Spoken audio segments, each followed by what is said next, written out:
You have been asking about Zoey for weeks, and we heard you. Because you were right. You were right that something about her story doesn't add up. You were right that the organization's explanation for who she is and where she came from feels incomplete. And you were right that whatever happened to Zoey before the organization found her, it is the darkest origin story in this entire series. Today we are going through it. 6 things about Zoey's past that the show wants you to gloss over. And by the end of this video, you are going to understand why her backstory isn't just sad. It's a warning for the entire team, and especially for Rumi. This is Dark Anime Nexus. We love you all watching right now. Let's get into it. Before we start, the Jinu vote is still running in the comments, and Team Jinu needs to choose is pulling ahead, which honestly makes sense after everything we laid out. But after today's video, that vote is going to feel like a warm-up, because Zoey's story connects to Jinu's story. And by the end of this breakdown, you are going to see exactly how. 6 proofs. Starting with the one that should have stopped everyone cold from the very beginning. Proof 1. The demon incident. The official story is simple. Zoey was a child. There was a demon incident connected to her childhood. The organization flagged her, found her, and brought her in. Clean. Straightforward. I'll UN. Case closed. Except the story never tells us what the incident actually was. Every other character's origin has a specific event attached to it. Rumi's mark is described in detail. Nearest field encounter is referenced. Even background hunters have moments that explain how they ended up in the organization. The details exist because the details matter. Zoey's incident has no details. No location. No demon type. No casualties mentioned. No description of what Zoey did or what happened to the people around her. Just incident. As if someone went through the record and removed everything except the conclusion. That is not an oversight. That is a redaction. And the only reason you redact a child's origin incident from an official organization file is if what happened was something the organization doesn't want on record. Something that makes their decision to recruit Zoey look like a lot more than a rescue mission.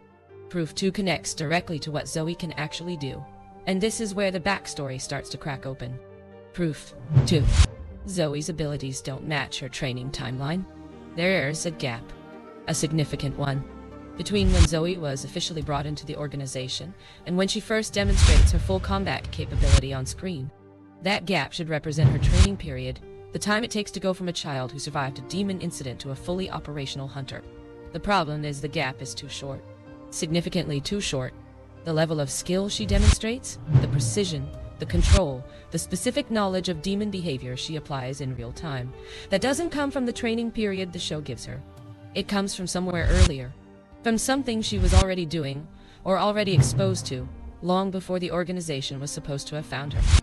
Zoey didn't start learning about demons when the organization recruited her. She started before, which means either the organization found her much earlier than they claim, or someone else was training her first. And the organization didn't recruit her. They intercepted her. Proof 3 is the moment in the series that gets skipped in almost every fan conversation we've seen. And we cannot understand why, because this detail changes everything. Proof 3. Zoey knows things she shouldn't know. There are 2 separate moments where Zoey provides information about specific demon behavior. Not general combat knowledge, specific knowledge about how a particular type of demon moves, adapts, and responds to hunter techniques that she should have no access to. This information is classified. It's not in the standard hunter training materials. It exists in restricted files that only senior members of the organization are supposed to have clearance for. Zoey is not a senior member. She is one of the youngest active hunters on the team. She has no official clearance for that information, but she has it. She uses it casually in the middle of combat, as if it's something she's known for years. She doesn't hesitate. She doesn't reference where she learned it. She just uses it, which means either someone with clearance gave it to her, illegally, or she didn't learn it from the organization at all. She learned it from somewhere the organization has no record of. Somewhere in that missing backstory. Somewhere in the incident they won't describe. Proof 4 is the one that connects Zoey's story directly back to everything we talked about in the Rumi and Jinu videos. Proof 4.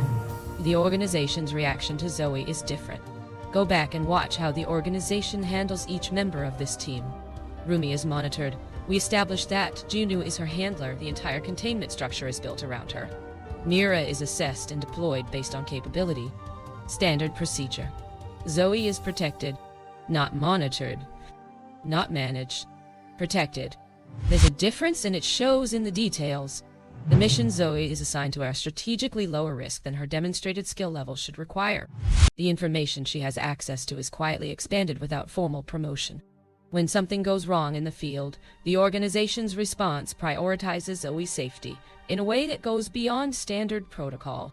The organization treats Zoey like an asset they cannot afford to lose. Not because of what she can do, because of what she knows. You don't protect capability, you deploy it. You protect knowledge.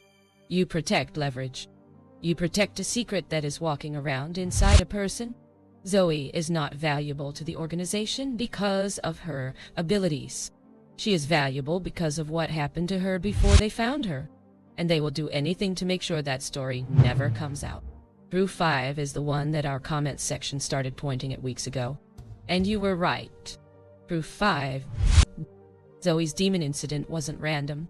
Random demon incidents happen in this universe. They're documented, they're tragic, and they follow a pattern. A demon in an area, a civilian population, chaos, organization response. That is the standard template. Zoey's incident doesn't fit the template. The location it supposedly happened in doesn't match the documented demon activity maps for that period. There's no organization response record for that area at that time, which means either they weren't called, or they were already there, or the incident didn't happen where they say it happened. And then there's Zoey herself. Children who survive random demon incidents are traumatized. They're reactive. They carry fear responses that show up in combat training, in close quarters situations, in the presence of demon energy. It's documented across every other hunter who came in through a trauma origin. Zoey has none of those responses. None. She is calm around demon energy in a way that goes beyond training. She is comfortable with it, familiar with it, like someone who didn't survive a demon encounter as a terrifying exception, but grew up around it as a normal part of her world. The incident wasn't random. Zoey wasn't a civilian who got unlucky. She was already in that world. And whatever happened, the organization didn't rescue her from it. They extracted her from it. There's a difference. And that difference is everything. Proof 6. This is the one that pulls the entire series into a new shape.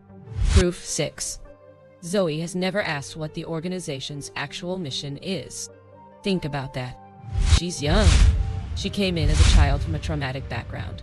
Officially, every other hunter who came in through difficult circumstances carries questions about what they're actually fighting for, why the organization exists, what the end goal is, what victory looks like. Those are the questions of someone who needs to believe in what they're doing. Zoey never asks. Not once. She doesn't need to believe in the mission because she already knows what it is. Not because she was told, because she was there when it started. Or because the people who raised her before the organization were already working toward the same thing. Or something close enough to it that the difference doesn't matter to her. Zoey is not a child the organization saved from the demon world. She is a child who came out of it. And the darkest version of her origin, the one the comment section has been building toward for weeks, is that the demon incident wasn't something that happened to Zoey. It was something Zoey survived because she was part of it. The organization didn't bring her in to help her. They brought her in because she is the only living proof of something they need to control. So here's where we are.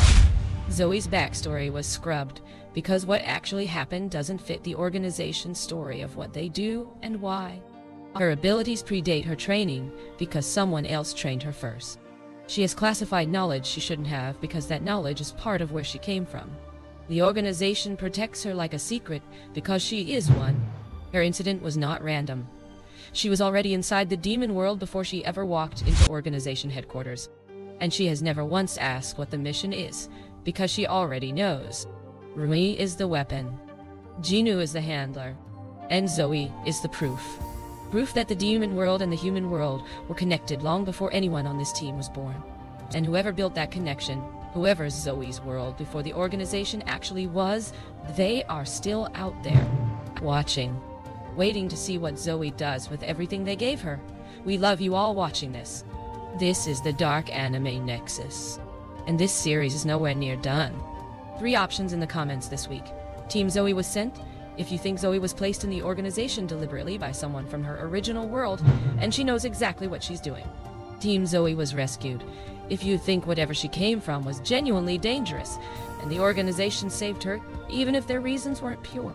Team Zoey is the key. If you think her backstory is the thread that unravels everything, the organization, the mark, the demon war, all of it, and the whole series has been building to her reveal from the start. Top vote decides what we break down next. The full series is linked right there. Rumi, the organization, Jinu.